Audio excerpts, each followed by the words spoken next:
warahmatullahi wabarakatuh. Kami dari kelompok 4 ingin membahas tentang elastisitas. Sebelumnya, perkenalkan nama saya Dinda Febriska. Nama saya Dinda Rahmania. Kami juga mau ngucapin terima kasih untuk Bapak Dr. Haji Sugianto, SE, MM, CMA, CVRM, CT, CAT yang telah mengajarkan materi tentang elastisitas.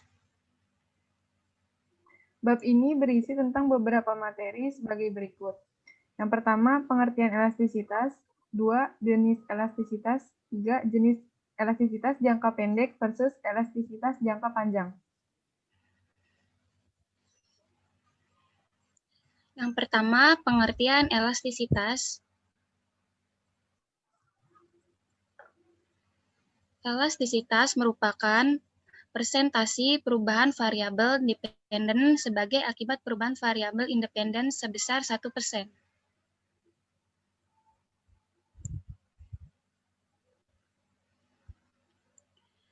Elastisitas. Elastisitas memiliki kemiripan dengan bilangan slope di dalam sebuah persamaan permintaan.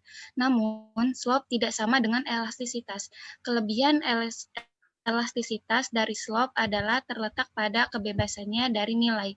Dengan kata lain, elastisitas tidak mengandung nilai seperti kilogram, rupiah, dan sebagainya.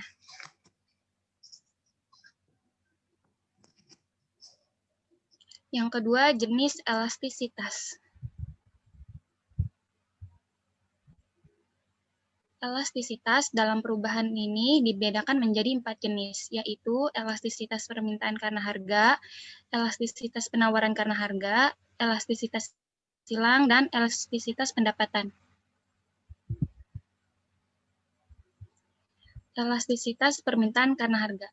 Perubahan persentase jumlah permintaan barang akibat kenaikan 1% pada harga barang tersebut. Rumusnya yaitu elastisitas harga permintaan sama dengan perubahan jumlah barang dibagi perubahan harga, lalu dikali dengan harga dibagi dengan jumlah barang yang diminta.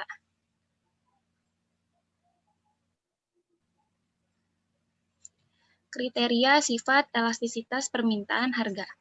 Jika elastisitas permintaan sama dengan 1, disebut unitary, yaitu bila harga mengalami perubahan sebesar 1% dan jumlah yang diminta berubah sebesar 1%.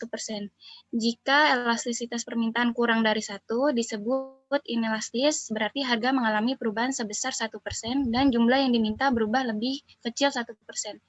Jika elastis permintaan lebih dari 1 disebut inelastis, berarti bila harga mengalami perubahan sebesar 1% dan jumlah yang diminta lebih besar 1%. Jika elastis permintaan sama dengan 0 disebut inelastik sempurna, berarti permintaan tidak tanggap terhadap perubahan harga dan jumlah yang diminta tetap. Jika elastisitas permintaan sama dengan tidak terhingga disebut elastisitas sempurna, berarti konsumen mempunyai kemampuan untuk membeli berapapun jumlah barang yang ditawarkan pada tingkat harga tertentu. Ini contoh dari kurva elastisitas permintaan. Ada inelastis, elastis, unit elastis, inelastis sempurna, dan elastis sempurna. Selanjutnya, elastisitas penawaran karena harga. Persentase perubahan jumlah karena setiap peningkatan 1% dari harga. Rumusnya yaitu elastisitas penawaran sama dengan perubahan jumlah barang dibagi dengan perubahan harga, lalu dikali dengan harga dibagi dengan jumlah barang yang diminta.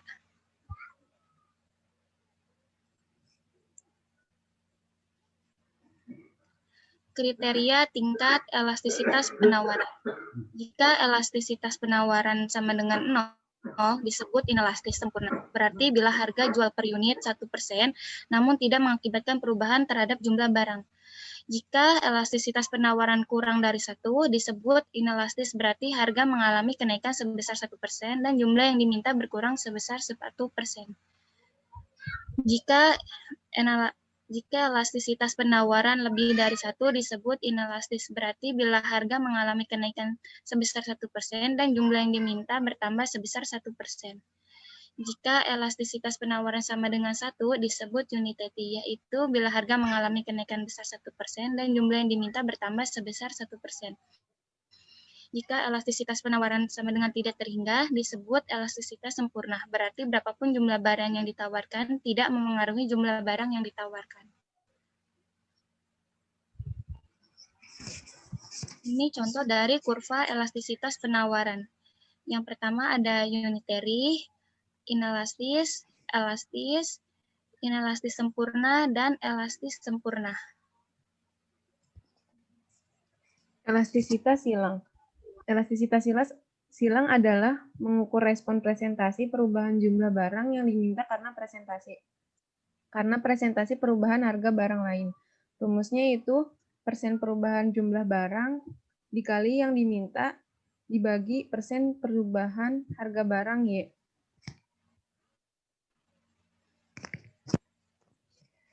Kriteria elastisitas silang jika EXY lebih besar dari 0 untuk barang substitusi, misal harga barang naik, maka beras yang diminta akan turun sehingga gandum yang diminta akan naik. Jika elastisitas silangnya lebih kecil daripada 0 untuk barang komplementer, misalnya jika harga gula naik sehingga menyebabkan gula yang diminta turun, maka teh yang akan diminta juga turun. Jika elastisitas silang sama dengan 0 untuk dua barang yang netral atau tidak memiliki hubungan sama sekali. Elastisitas pendapatan. Elastisitas pendapatan berbeda dengan jangka pendek dan jangka panjang. Untuk sebagian besar barang dan jasa, elastisitas permintaan pendapatan lebih besar dalam jangka panjang daripada jangka pendek. Rumusnya yaitu elastisitas pendapatan sama dengan perubahan jumlah barang dibagi perubahan pendapatan dikali pendapatan dibagi jumlah barang. Kriteria elastisitas pendapatan, jika elastisitas pendapatan lebih besar 1, berlaku untuk barang superior atau mewah. Jika elastisitas pendapatan lebih kecil dari 0, berlaku untuk barang interior. Jika elastisitas pendapatan berada di antara 0 dan 1, berlaku untuk barang normal. Elastisitas jangka panjang versus elastisitas jangka pendek. Dalam menganalisis permintaan dan penawaran, penting untuk membedakan antara jangka pendek dan jangka panjang.